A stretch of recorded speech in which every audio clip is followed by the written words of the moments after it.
Thank you so much for tuning in to She's All Over the Place with Kiriaki. That's me. Welcome back.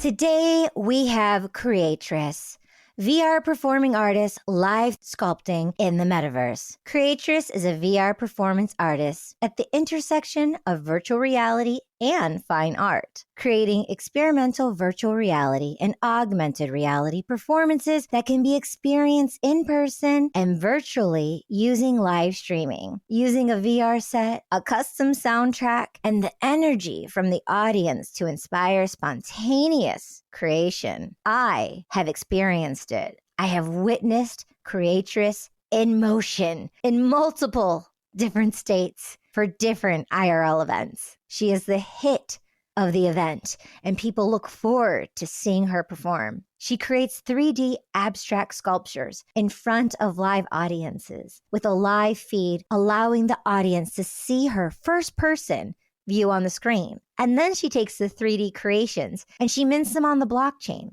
after the performances. And it's available for people to experience and collect and use as a virtual augmented reality asset. Many of these sculptures can be seen and displayed in virtual and augmented reality galleries from anywhere in the world. She has now begun to bring the magic of VR art to the kids at the nearest community school in Maui. I would like to welcome my dear friend Creatress. Thank you for joining me. How are you? Hi, thank you so much for that intro. So nice to be here with you. Yes, definitely. I wish I was in Hawaii with you. You're so lucky. I love Hawaii. It's so good. The vibes are really good.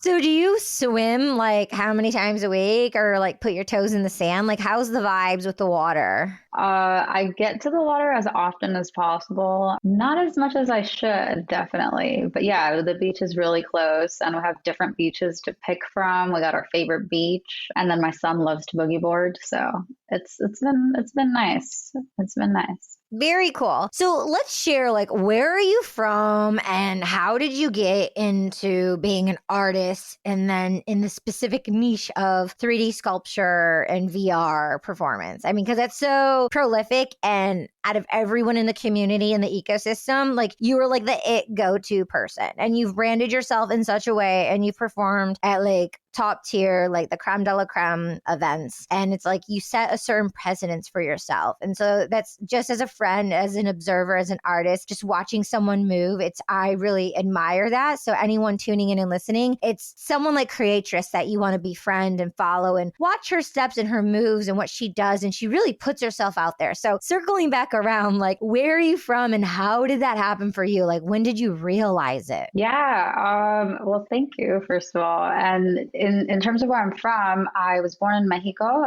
Rosarito, Baja California. For everyone who hasn't been there, it's essentially like the San Diego on the other side, right, of the border, right? So it's one of the closest small cities, like beach towns, right up over the border, right, the border between San Diego and Mexico. So I was born there, and then when I was 10 years old, we moved to San Diego. So not too far, but like a whole world of difference on the other side of the border, right? I studied art there in San Diego at San Diego State. Fast forward to now, I mean, I'd always wanted to be an artist, but when I found Web3, I realized there was actually a bigger possibility that I could do that as like my full-time like living, and actually get paid what I'm worth. So yeah, that's kind of how I got to this point. Oh, just real quick, not only did it seem like a shoe and fit, it seemed like a flow state, right? Like it just melded and it was like meant to be where you were able to honor and do what you were doing with like less frustration and you were just about the work and then being able to display it in such a way because of the technology, right? Absolutely. Yeah. It was very natural. The pandemic hit,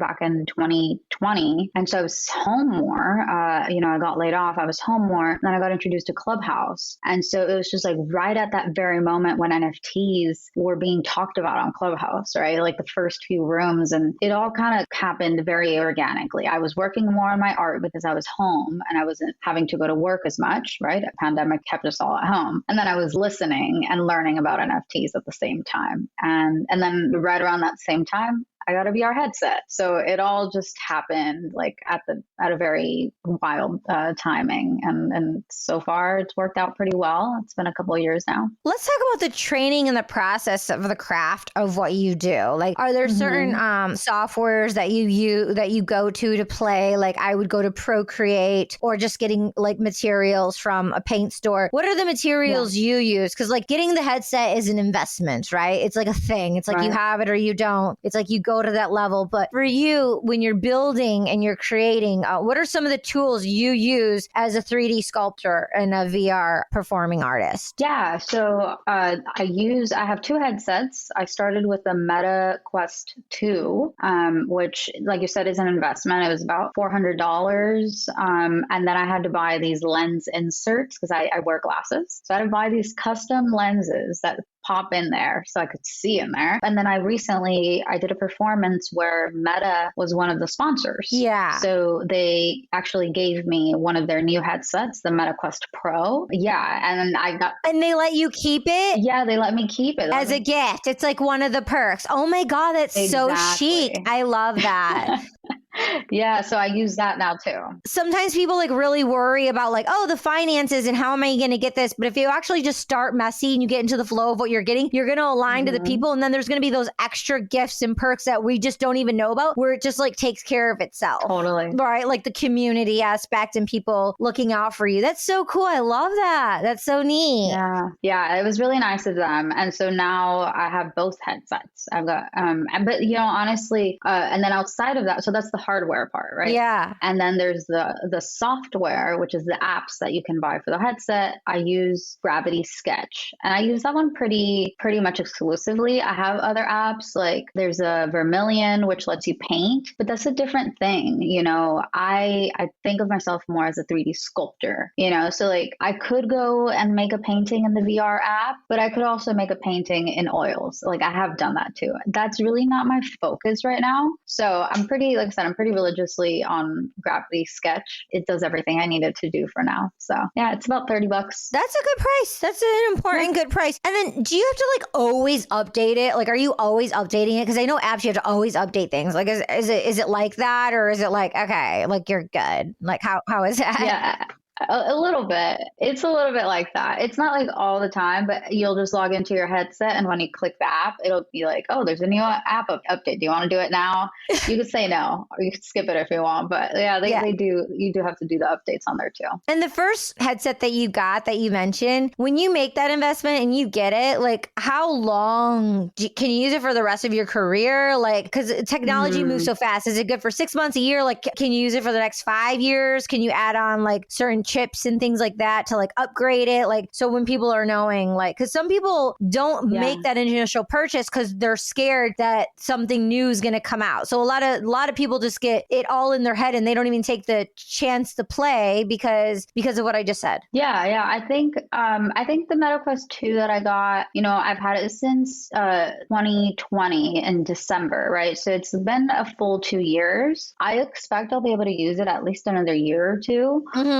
So, that's like 4 years, but like you're saying, like technology does change. So if you want to have like the latest technology, like there's something new coming out, it seems like almost like every year, right? So you do have to do some research and see what's going to be the best investment for you. But with that one, I think it's been pretty good so far. And they have the most amount of apps for that headset. Like that one's got like the best app store. So that's something you have to think about too, is like if the app that you want to use on the headset that you're trying to buy. So yeah, lots of things to consider. And then the last thing I want to explore on this topic is if someone doesn't want to maybe spend the full price and get a brand new one, where is a place that's safe? Is it eBay, or is there a specific place that sells those where maybe they could get a pre-owned one, that like you use like that, so then they can maybe pay half the price and still try it without like feeling like they're risking a lot? Because that's the biggest thing for artists, that. Like it's about them spending money on themselves and investing experiencing themselves. It's just this stigma for some reason. So the people tuning in, like that's who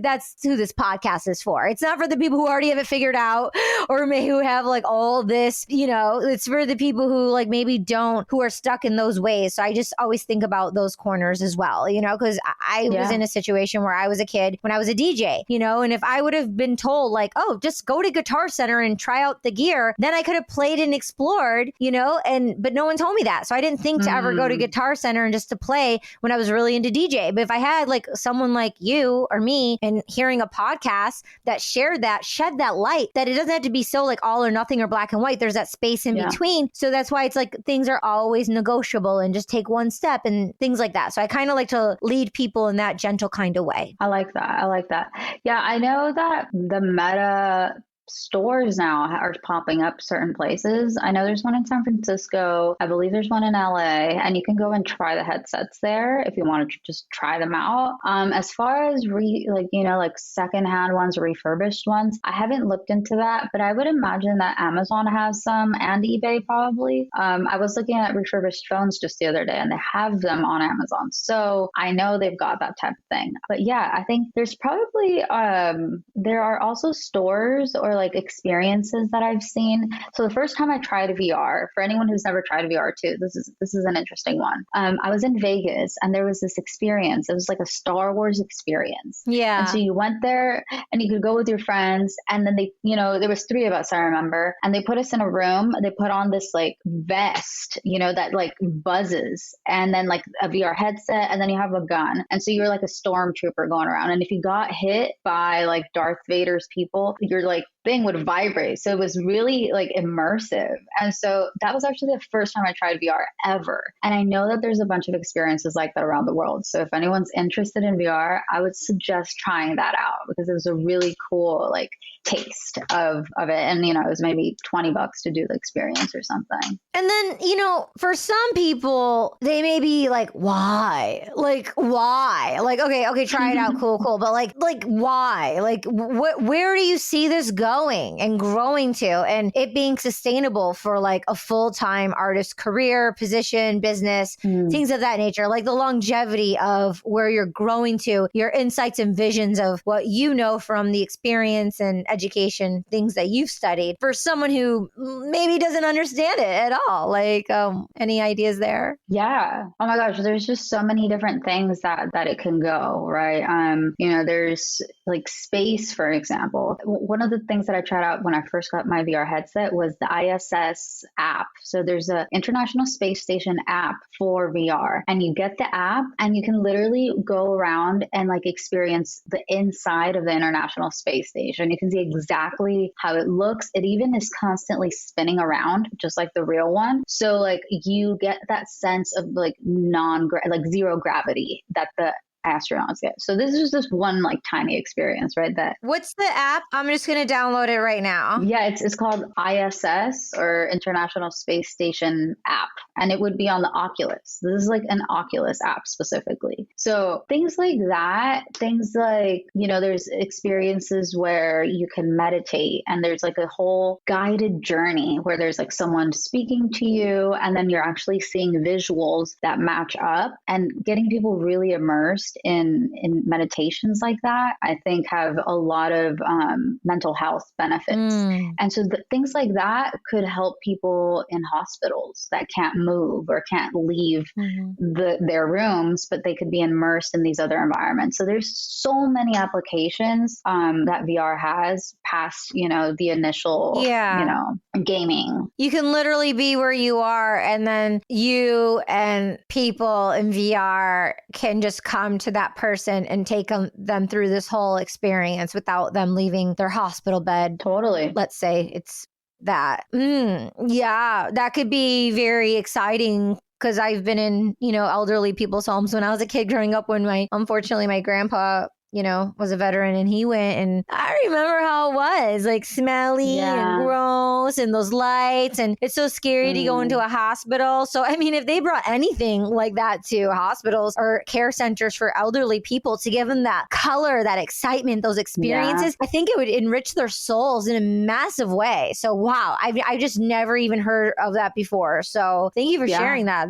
That's really cool. Yeah, if you ever want any support in that area or any connections and stuff like that, I definitely have friends who own cancer hospitals, 6 on the East Coast. Wow. And so maybe they're very amazing. And maybe I can introduce you, and maybe we could give some kind of presentation and try it out in one of the hospitals or something like that. I mean, that would be freaking so cool. That's how you're part of the ripple effect. That's how, you're all about collaboration, because, like you're really big into collaboration. So like, so am I. I'm all about collaboration. So let's talk about collaboration a bit. Like, how is that for you? Yeah. What is your ideal vision for collaborations? And then maybe some highlights of a couple collaborations that you've done thus far? Since the very beginning of my Web3 journey, I've been really interested in collaborating. And this is something that I was doing prior to this, right? So I've done collaborative performances in, like at an art gallery with my other friends who are artists, things like that. I think are just natural with artists.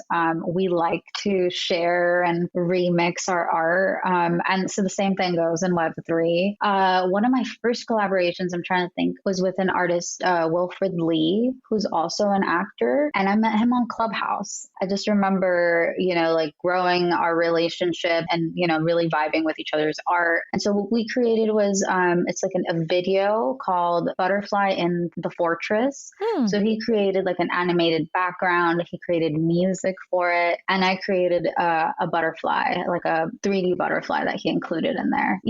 That collaboration was minted in 2021, but just this last Miami Art Basel, where, we got to see each other, it was featured in a gallery, in an exhibition put on by Schiller.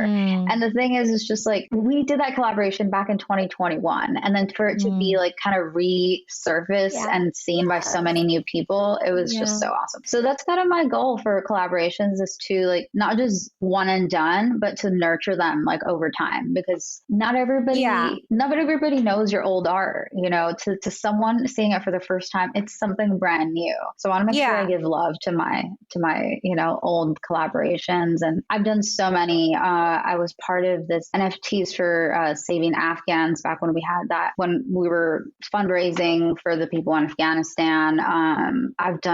We've done some as well. So like, it's just been, I have a whole running list of collaborations and projects, because I could never keep them all together.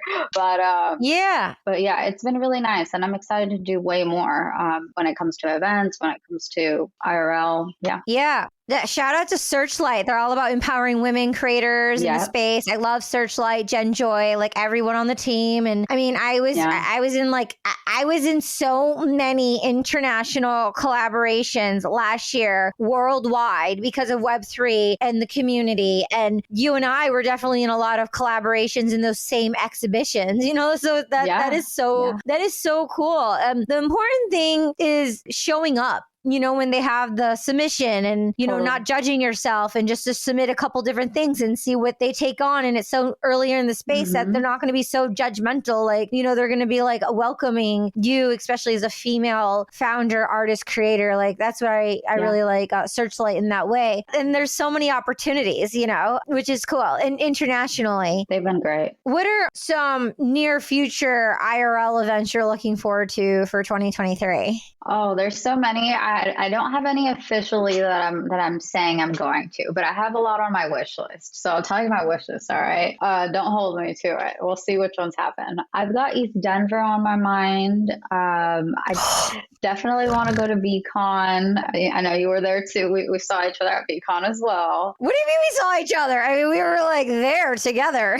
I know. That's what I was saying. Like that's another place that we got to, hang out at. VCon. There was like 50 of us. It was like a crew. Everyone, our energies, everyone's like, yo, how do you know everyone? Everyone, like, we were like rolling down the stadium with like 50 people. It was fun. It was amazing. So I really want to go back there. But we started that. You and me started that. Did we? Oh, I don't know. 1,000. We can only hope. Yeah, I'm excited for that. I really want to perform at VCon this year, like at the official VCon, putting it out there. So we'll see. We'll see if we can make that happen. And then NFT NYC also is on my radar. Maybe South by Southwest. We'll see. Yeah. Yeah, those are kind of the top ones I'm thinking about. We were both in that exhibition last year, South by Southwest, and I almost went. I was back and forth the last minute and I didn't. But it was the very first NFT exhibition all throughout South by Southwest. And like, I never went to South by Southwest, always wanting to go. And it was an apropos time to go. Anyway, I didn't. I ended up going to after party in Vegas, but different. Nice. But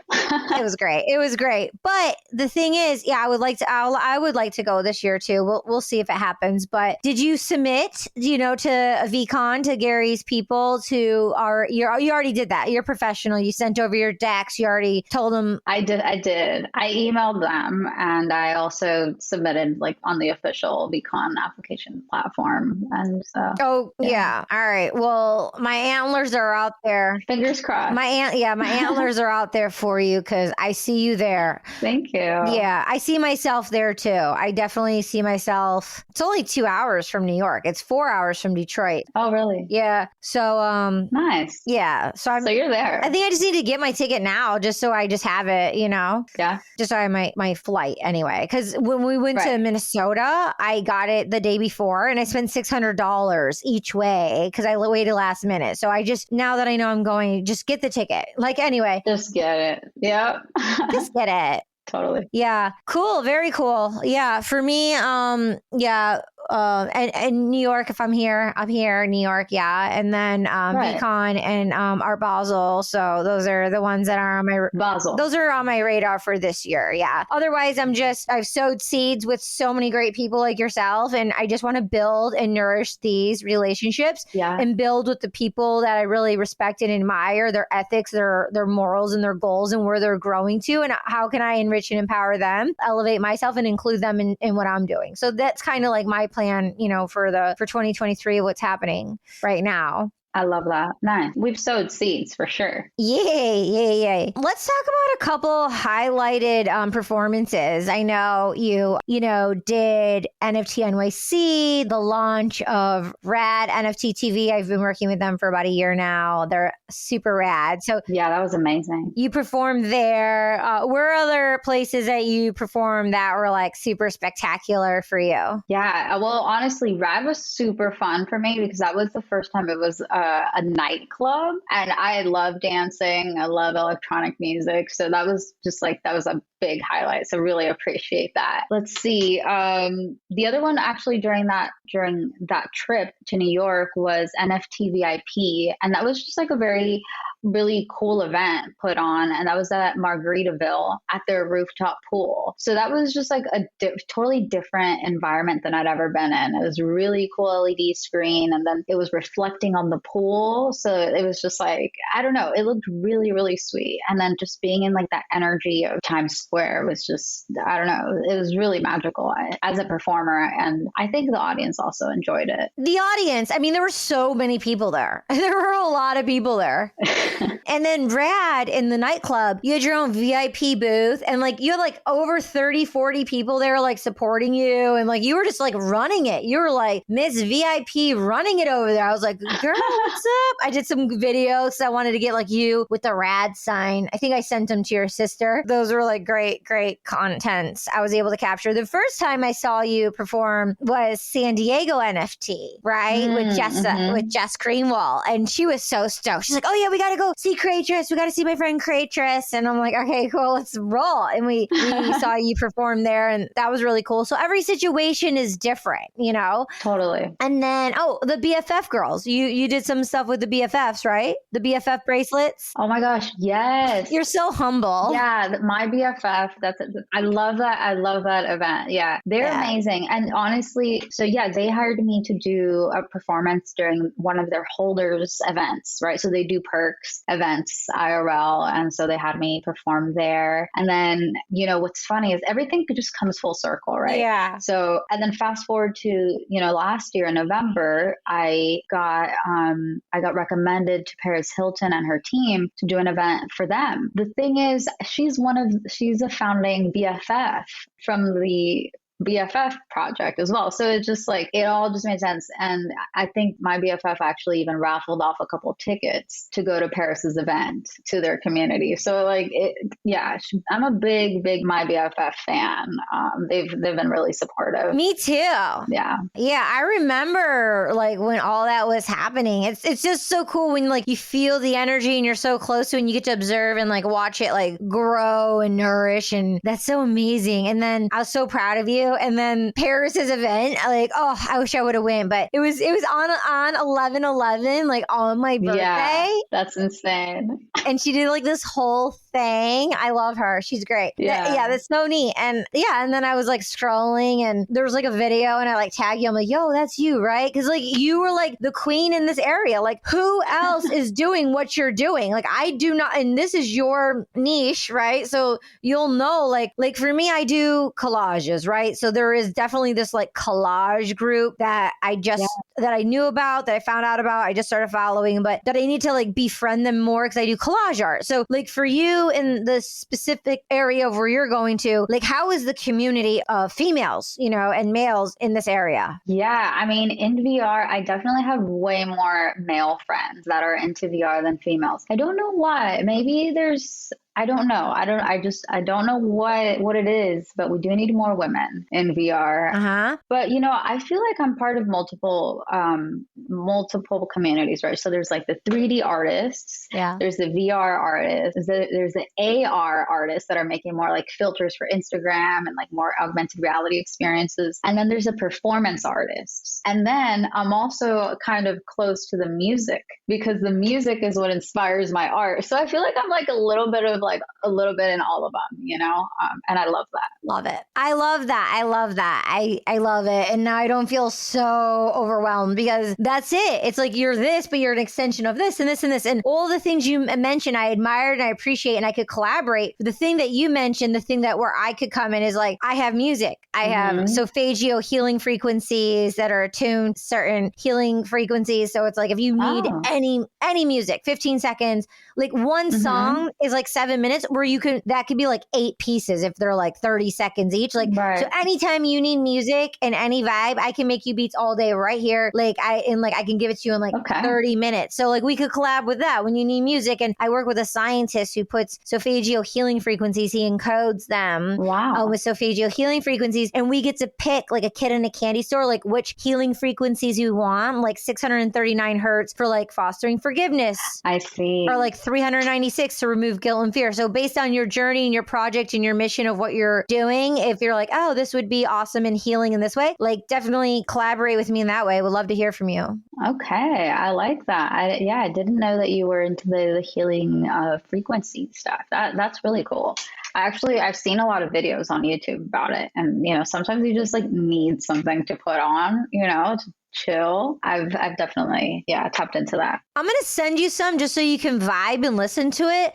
Okay. And with that being said, I would like to know, because of what you just said, it triggered me. And because I do so much, there's this back and forth about like putting myself out there. And I'm like, I'm going to do it. You get all gun ho and then you do it and then you put yourself out there and you do it for like 10 posts and then you like go away for 3 months. How are you consistently putting things out and not getting in your own way and making sure it's more of like, is it scheduling? Like what kind of healthy boundary do you have with you, your personal and your artist to make sure if it's you or an assistant doing it for you, because it's difficult for people, right? In ways. So I know I've struggled with it. I've had assistants do it, and then it just doesn't have that personal touch to it. So it's like you got to put that personal touch, but then maybe have them schedule. So how do you? Because I admire you, and I see you, and you're pumping out, and you pick the best remixes to put with your freaking videos, and it's like, I mean, how do you? How do you do that? Like, Oh my do you God. have a plan? Like, how do you do that? Because I'm sure people struggle with it. You hear it all the time in Twitter spaces with marketing and talent. They just want Yeah. to focus on the art. It's not like show art, it's show business, right? So it's a business. That's yeah, no, it's you're so right. And honestly, thank you. I don't honestly I'm always thinking I could be doing better. So how I don't really schedule many things to that point. I actually don't schedule many things. Most times I just if I see something, if I'm scrolling on Instagram, because I just like everybody, I scroll on Instagram almost every day at some point for a little bit. If I see something that resonates, I just do it right away. I Oh. start it. Sometimes I don't finish the whole reel, but I'll save it as a draft. So Oh. save draft and just make sure you come back to them. Oh. I don't have any like super specific plan, and I'm not too hard on myself. But I do think to myself, don't go more than 3 days without posting on Instagram at least. When it Mm. comes to Twitter, I genuinely really enjoy being on Twitter and like catching up and seeing what people are up to. So it's very natural for me to just hop on every day, at least say GM and share at least one of my artworks.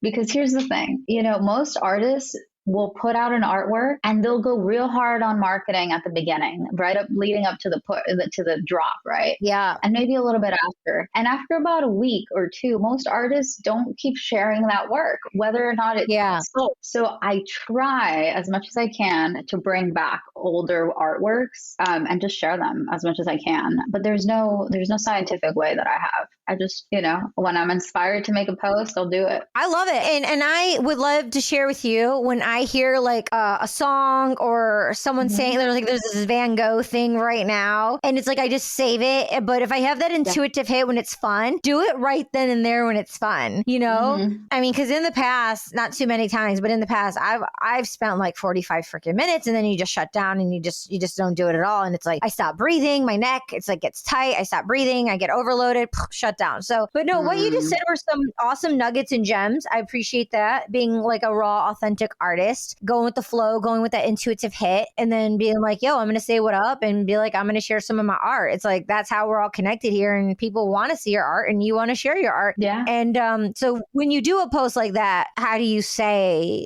post the post? Because I know they have these AI generators now that can just make it for you. But there's data analysts who do it for you and that you pay to do it for you because they know how to navigate and communicate online. And people have a hard time with art of communication, especially on social media. So keep it short. Here's my piece. I'm so proud. Do you put a memory to it? Like how do you do people can just go to your Twitter. It'll be in the show notes, but then they can see like your vibe of how you communicate. But any tips on that? Yeah. I mean, it depends on what platform, first of all, right? I think you have to think about what platform you're posting on and kind of tailor what you're posting to it, right? So different people act differently, react to content differently, depending on what app they're on, right? So on Twitter, it's usually a lot more text focused. I usually keep it pretty short. I almost always include a picture on my posts on Twitter. And then on Instagram, do you do hashtags? I don't do hashtags on Twitter. Yeah, I think hashtags are kind of like a little bit outdated now on Twitter. I don't think that many people, I mean, I haven't used them in the past like couple months, I'd say. Prior to that, I was using them, but I haven't really noticed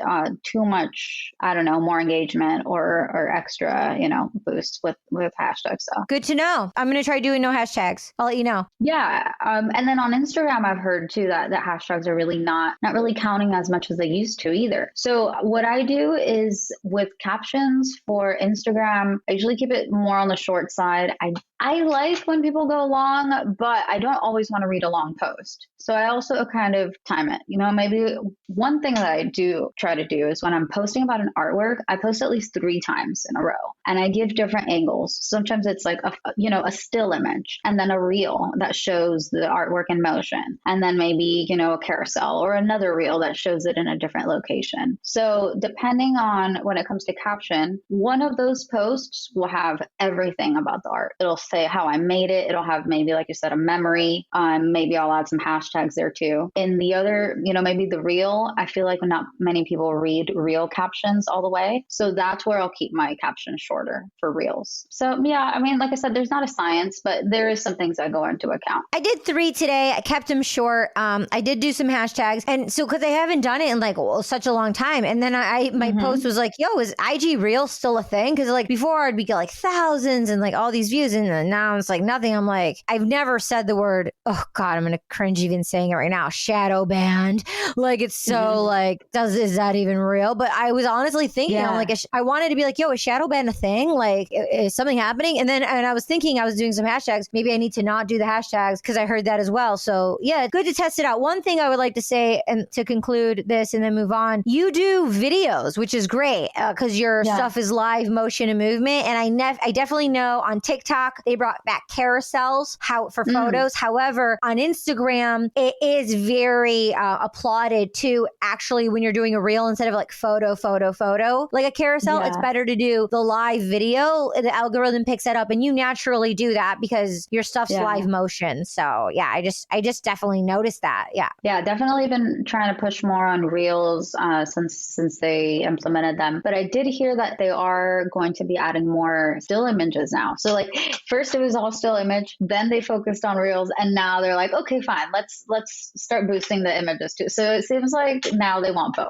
So yeah. TikTok did it. Now Instagram's doing it. Yeah. It's a thing. So I saw you mention the other day, your son did his first Genesis piece on Open Edition. So his first Open Edition Genesis piece. He has other pieces. Yeah. So how is that process? And because Open Editions is like the new thing, and I wanted to do it 2 weeks ago, and I still haven't done one. And I just want to like do one right now. Just like click it, do it, make it happen. Now, what's holding me back? So what are holding things back for people, right? It's like you go to Manifold XYZ. It's a smart contract. It's your own contract. Like I've screenshotted enough tokens and codes of over 40 free Christmas mints I have that everyone did on the Manifold XYZ. So I have the vibes of free or like the prices. So what was your vision and strategy and your son's idea of what he wanted to do for his Open Edition? Well, so I let him be as creative, as empowered as possible, right? So like anything that's a creative decision, I let him take because, this is a learning process for him. So essentially what we did was we did a true open edition, which means as many editions can be minted as long as the time is going. So he chose to have it open for 5 days and it actually ends tomorrow. But so essentially he minted. Is it free? No, it's not free. It's very close to free though. It's 0.005, which is a very small fraction of an ETH. It's about $8 to $10 depending on how much ETH is costing right, at the time. And that's what people are doing. That's the vibes of what people are doing it for. Yeah. I told him that's kind of like, there's certain price range that people are doing, and I let him choose. And he's like, okay, I think like $8 is good, and he thinks in dollars. He doesn't, the ETH thing, he's like trying to wrap his mind around. And that's kind of how we did it. And, I decided to also run a giveaway on my page to get the word out about it, because I think, giveaways are always nice. I love a giveaway. I've won a lot of NFTs. So that's what we did. And, one thing too that I really like about it is that, to make your NFT, your custom contract on Manifold, you do need it. There's a fee, right? There's like a gas fee, and there's multiple gas fees, right? So that might be something that could hold some people back. So to start with, you'll need some ETH. I want to say he spent probably 0.02 ETH about, so maybe like $50 about. And that was actually a learning experience for him because, like I mentioned, he dropped his first NFT back in October of 2021. Like almost 2 years ago now. And he had some sales, he had Nyla Hayes actually was, is one of his collectors, and she's been super supportive. And so, but since back then, we haven't reinvested the ETH. He likes to hold his ETH. He doesn't like to spend it much. He's only minted one or two things. And so he had ETH to invest in making his own smart contract. And I told him, like, hey, this is how much you're paying. Like, here's another fee. You see it here. So he's very conscious of, like earning. So what's the other fee? First you need to set your contract. That's one fee. Then you have to set the royalties for your contract. That's a different fee. And then you create a token, right, which is actual NFT. And then that's another fee. So there's like a bunch of just like little transactions that you have to pay. And it's not that you're paying manifold. These are just gas. It's just like gas to make this official on the blockchain. So what was the total for him for this one collection for 5 days? I want to say it was like, I don't know the exact number, but it was maybe no more than 0.02 ETH. So about $40. For all of it? Yeah, like I'd say like $40.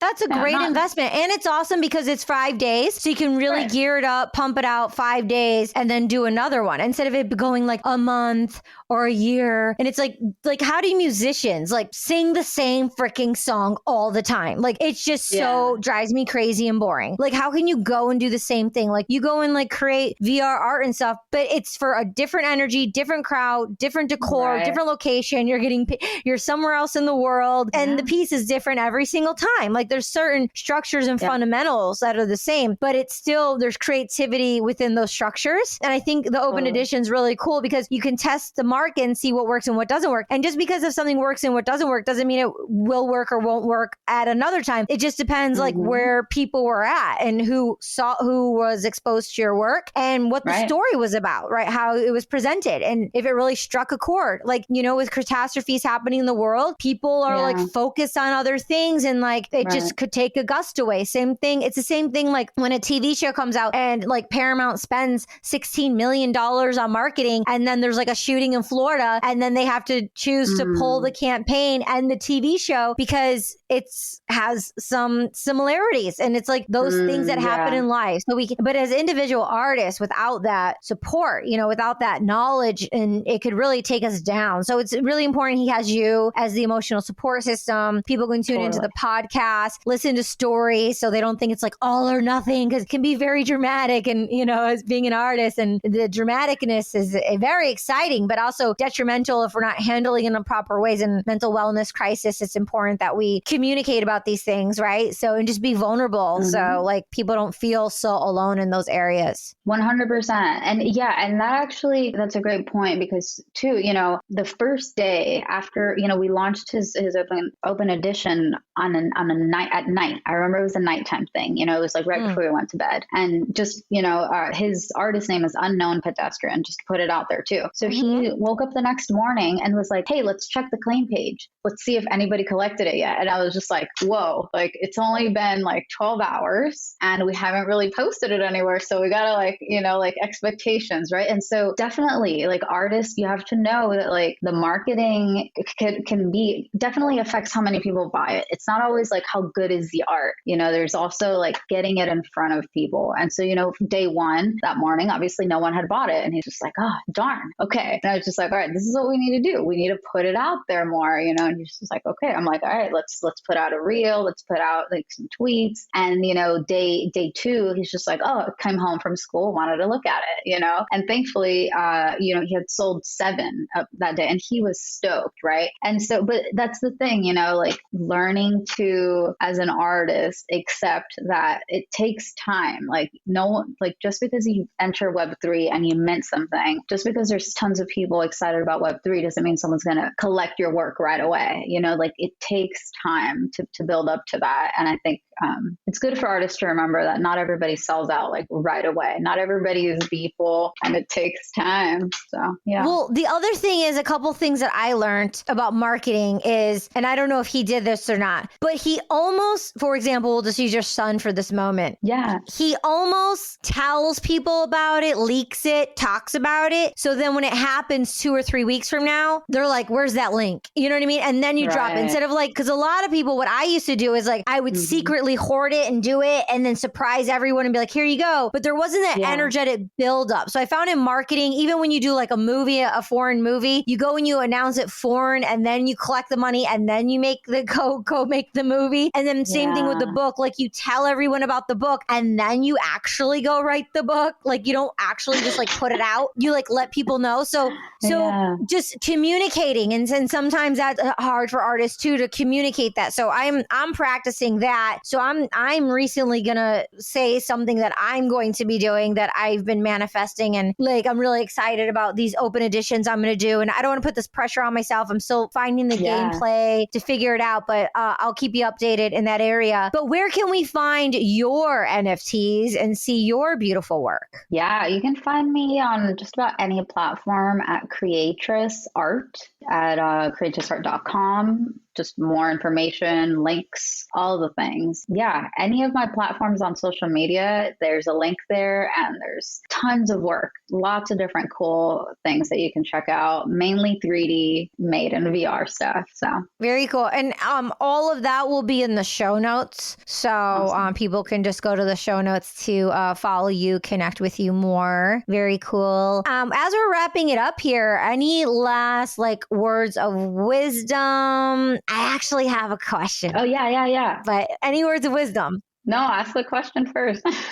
So in the space of bots and scammers that we see in Web 2 on Instagram and stuff, and being in Web 3, you know, the pumps and the dumps and the wallet hygiene, what are some tools that you utilize and some do's and don'ts that if someone's new here and they're like, 1, 2, 3, don't ever do this, or 1, 2, 3, make sure you do this? What are some things that you practice and do that can educate and help people for wallet hygiene to protect their assets? Yeah, I think there's a few things you can do. Definitely the one like never do is never type in your seed phrase anywhere, like unless it's the very first time that you're logging in. But otherwise, like if you ever get prompted to type in your password or your seed phrase, just don't do it. The other thing that I like to do is I have 3 different wallets. I actually have more than 3. And that's because one of them is for holding my assets. And that's my ledger, right? And it's a physical cold wallet, right? So and that's for like my most prized possession, NFTs.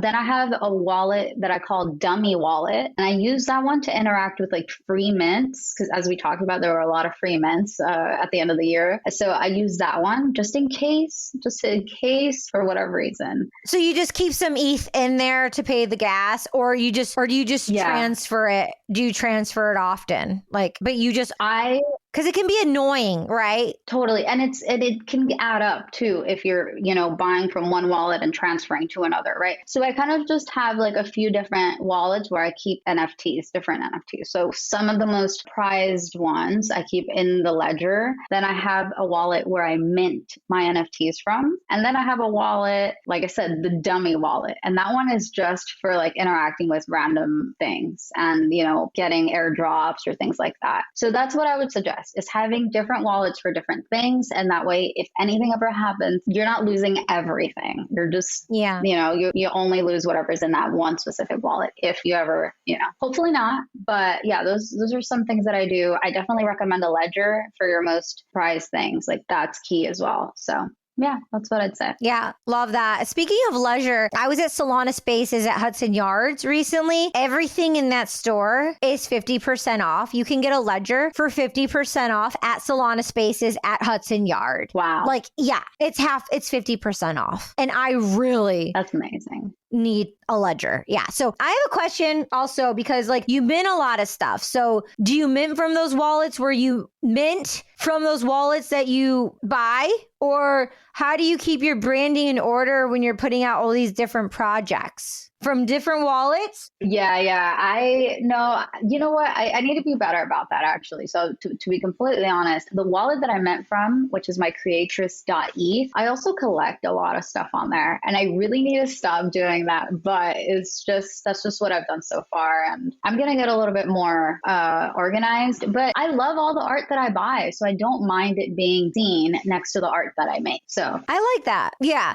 I have a wallet like that too, where it's the Chinakis one. one, my last name, my big brand, Chonacas. I have Chonacas.eth. But the thing is, like my birthday, you minted one. I did for the community. I released Singularity and I made 111. And I did it on Zora. I did lazy minting. It was that catastrophe with OpenSea. If there was going to be residuals, not residuals, royalties. And it's like, I didn't even want to like deal with that. So I just ended up minting the song on Zora, lazy minting. I didn't do my own contract. But when I did that, I had no idea that all 111 were going to be in my wallet. Usually it says like one NFT and then it's like X and it says the amount, but it was like 111. So it like took up so much room in my wallet, which I didn't like. So I need to like find a way to like move those out of that wallet. You know what I'm saying? So it's like Sawbet said to me earlier on, if I ever need help with branding and stuff, it's like a specialty. So going, if anyone checks it, SABET, going, because he's into branding and marketing. So going and seeing how his collections are organized, I think that's a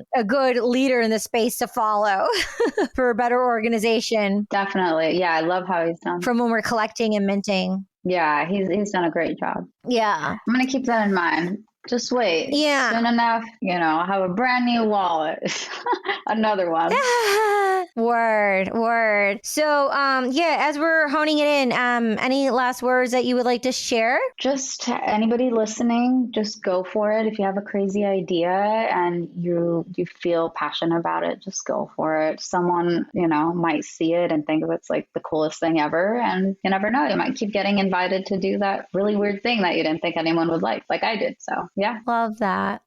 Congratulations on being you, all your success thus far. It's an honor to be a part of your journey. Yeah, and I'm excited to keep watching you soar. So it's really, really cool. And you're welcome back anytime on the show. I started a new segment called Culture Kids. So you're definitely in the Culture Kids segment. You're definitely the vibe of Culture Kids, of who we are and what's happening in the community. Real quick, thank you so much. Shout out to Gold Tree Studios. We love you. If you have post-production of a movie, TV show, if, we have new studios that just launched in Los Angeles. It has the most advanced tech for sound, anything you can think of. There's a music production studio, a full movie theater, 8 editing bays. We're fully in business for YouTubers, actors, filmmakers, people creating content. We have 1,000 square foot sound stage. Yeah, we also have a finance department. So if you want something funded, definitely